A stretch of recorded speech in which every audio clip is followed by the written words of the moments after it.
Pemirsa, Lenovo meluncurkan jajaran Aura Edition Copilot Plus PC di Indonesia. Produk ini merupakan hasil kolaborasi bersama Intel dan Microsoft untuk menghadirkan laptop bertenaga AI bagi segmen profesional hybrid dan bisnis. Lenovo Aura Edition. Rangkaian ini mencakup ThinkPad X1 Carbon Gen 13 Aura Edition, ThinkPad X9 Aura Edition, dan ThinkPad X1 2-in-1 Gen 10 Aura Edition yang ditunjukkan bagi pelaku usaha dan kreator. Ketiga laptop menggunakan prosesor Intel Core Ultra Seri 2, dipadukan modul NPU dengan performa hingga 48 TOPS untuk mendukung aplikasi AI di perangkat lokal. Aura Edition hadir dengan fitur Smart Mode otomatis yang terdiri dari Shield, Attention, Wellness, dan Collaboration Mode. Disertai Lenovo AI Now sebagai chatbot AI pre-installed dan Microsoft Copilot sebagai asisten yang mudah digunakan. Lenovo AI Now sudah tersedia tanpa instalasi manual di seri Aura Edition. Sistem ini bekerja lokal untuk menjaga privasi sekaligus memungkinkan rangkuman otomatis dan pengaturan perangkat secara pintar. ThinkPad X1 Carbon memiliki robobot hanya 986 gram dan struktur serat karbon berstandar militer. ThinkPad X9 dilengkapi layar OLED hingga 15,3 inci beresolusi 2,8K. X1 2-in-1 bersifat convertible dan angle 360 derajat untuk fleksibilitas penggunaan. Ketiga varian menawarkan dukungan GPU internal ARC 140V, RAM hingga 32GB LPDDR R5X, SSD PCIe Gen 5 hingga 2TB, Wi-Fi 7 dan sertifikasi Intel vPro atau Evo.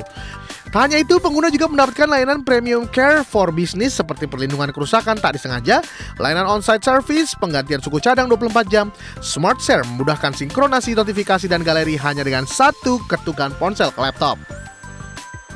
Aura Edition memiliki era baru laptop AI yang ringan dan cerdas, fitur Smart Mode, integrasi AI bagus, serta dukungan ekosistem membuat perangkat ini layak menjadi mitra kerja bagi profesional modern di Indonesia. Berbagai sumber IDX Channel.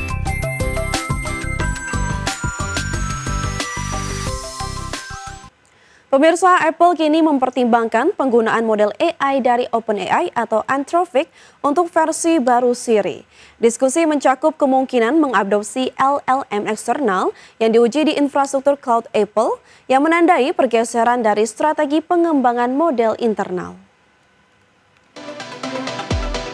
Apple kini mempertimbangkan penggunaan model AI dari OpenAI atau Anthropic untuk versi baru Siri. Apple menunda peluncuran Siri AI lanjutan hingga 2026, memilih menuntaskan standar kualitas tinggi sebelum go live. CEO Tim Cook mengganti posisi kepala AI, mempercayakan pengembangan manfaat praktis seperti terjemahan panggilan langsung. Dalam medan kompetisi AI yang ketat, hanya beberapa raksasa teknologi yang kuasai model pasar foundation models. Apple belum memiliki model sekelas Google Gemini atau OpenAI. Langkah ini bisa membantu Apple mengimbangi rival-rival besar di ranah AI generatif. Apple telah melakukan pengujian internal kedua model ChatGPT dan Claude dengan memanfaatkan cloud private mereka.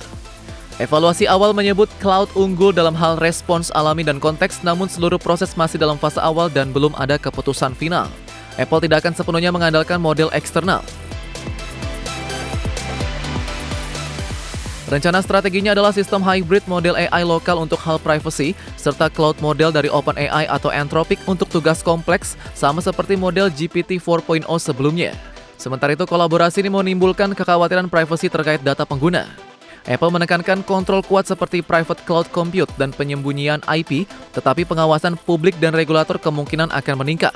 Keputusan akhir diharapkan diumumkan setelah evaluasi lebih lanjut pada 2025 sebelum peluncuran Siri AI generasi berikutnya pada 2026. Apple masih bisa memilih terus mengembangkan teknologi internal tanpa bermitra.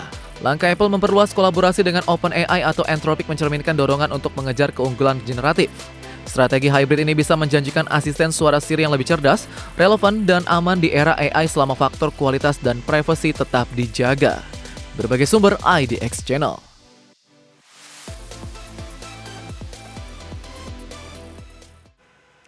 Google memperkenalkan Gemini for Education, rangkaian alat AI berbasis model Gemini Point Pro yang khusus dirancang untuk lingkungan sekolah. Langkah ini disediakan tanpa biaya tambahan bagi pengguna Google Workspace for Education, termasuk siswa di bawah usia 18 tahun. Google memperkenalkan Gemini for Education. Lebih dari 30 fitur AI tersedia di dalam Classroom, Forms, Notebook LM, dan Google Fits. Guru dapat membuat materi ajar, soal kuis, audio lessons, dan video secara otomatis, sementara siswa mendapat manfaat dari visual interaktif dan kuis personalisasi lewat Gemini Canvas. Untuk pertama kalinya, pengguna usia di bawah 18 tahun dapat mengakses Notebook LM untuk membuat panduan belajar interaktif dan rangkuman audio berdasarkan materi yang diunggah guru. Hal ini menjadi tonggak penting dalam memudahkan penelitian dan belajar ke dalam bentuk AI-driven. Tidak hanya itu, para pengajar kini memiliki tab khusus di Google Classroom yang memudahkan perencanaan pelajaran, pembuatan soal matematika, dan komunikasi dengan siswa. Analytics juga membantu melacak kemajuan murid, termasuk tugas yang tertunda atau peningkatan penilaian secara real-time. Guru dan administrator bisa membuat GEMS, yaitu agen Gemini Custom berdasarkan kurikulum sekolah, dan membagikannya ke siswa lain atau rekan pendidik.